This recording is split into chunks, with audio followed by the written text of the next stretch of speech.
What's going on, guys? It is JM, it is speedboxing. Make sure you guys subscribe to this channel before you click on 20 of the videos. Also comment below in the comment section if you guys have any opinions in what I'm saying in any of the videos. Like always, it is appreciated if you guys could drop me a quick sub or two on my channel. So with the Golovkin Canelo Alvarez rematch in major doubt for May the 5th, apparently that fight is close to getting called off.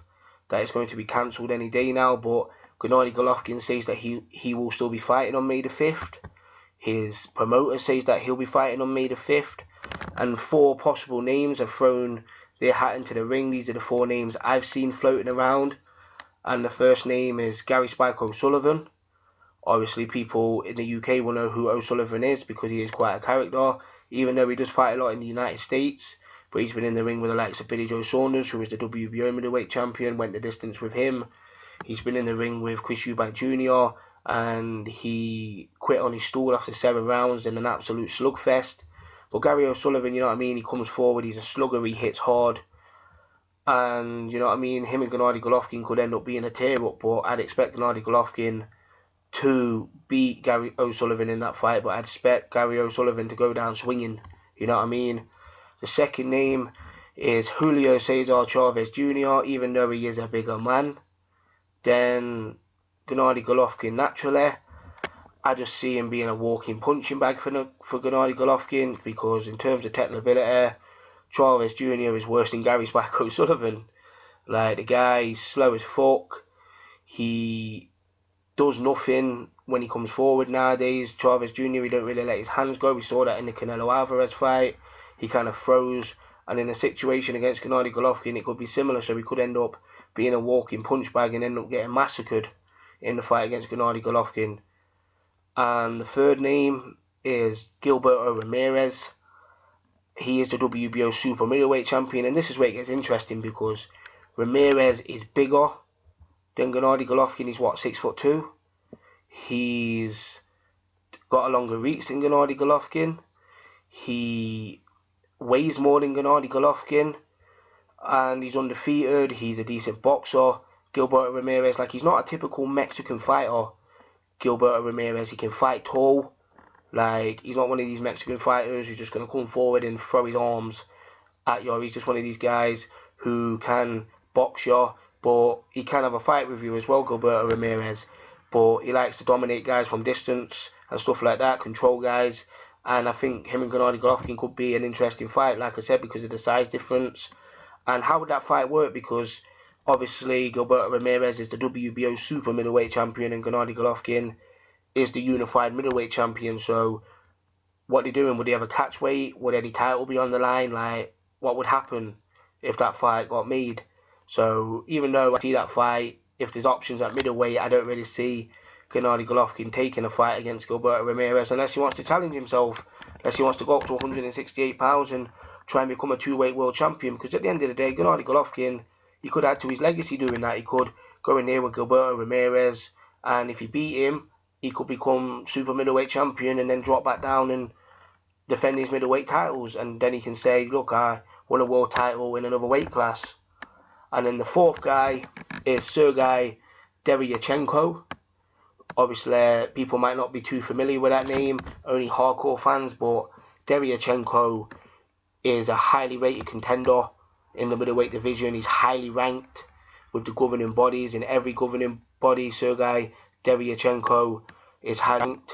He's 12-0 with 10 knockouts. He's been in the ring with the likes of Sam Solomon and Terreno Johnson. So he hasn't really fought high-level opposition. He's just been making his way as a contender so far. But he has a highly vast amateur experience.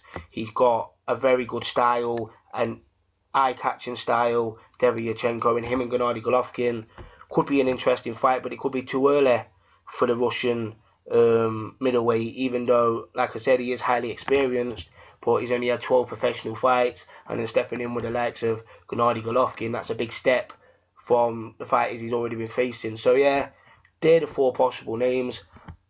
Out of the 4 names, I'd like to see the Ramirez fight or the Deryachenko fight, but for some reason I'm feeling that it could be Gary Spike O'Sullivan, you know. I just feel like it could be Gary Spike O'Sullivan because he's signed with Golden Boy. and apparently they wanted to match him up with Canelo in September if he won or lost against Gennady Golovkin. And I could just see that happening, you know what I mean? I could see Gary Spike O'Sullivan getting in there because he's game.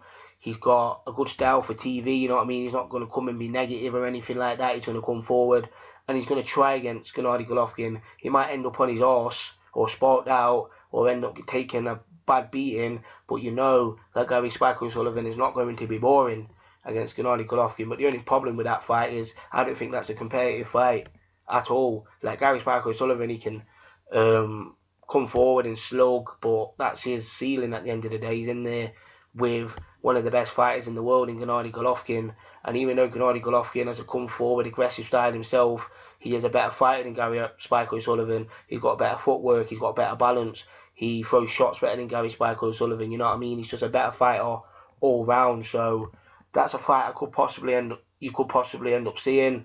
But like I said, I like the Ramirez and the Deryachenko fight, but the Ramirez fight doesn't really seem that realistic because obviously he's a champion at 168 pounds. But you know what I mean? Gennady Golovkin could test himself in that fight. Like, that's a fight that's interesting to me. Like, that's a step up for Gennady Golovkin, taking on a champion in a higher weight class, and then he can say that he is a legit pound for pound fighter.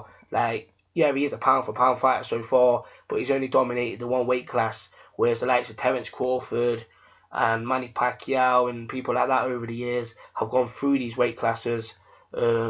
So yeah, they're the four names for Gennady Golovkin that you could possibly face if the Canelo rematch falls through. But I like to see the Canelo rematch. I know that's a lot of drama, in the words of Gennady Golovkin, big drama show, but you know what I mean? I'd still like to see that fight because I'd like to see a conclusive winner between Gennady Golovkin and Canelo Alvarez. And the first fight was a good fight.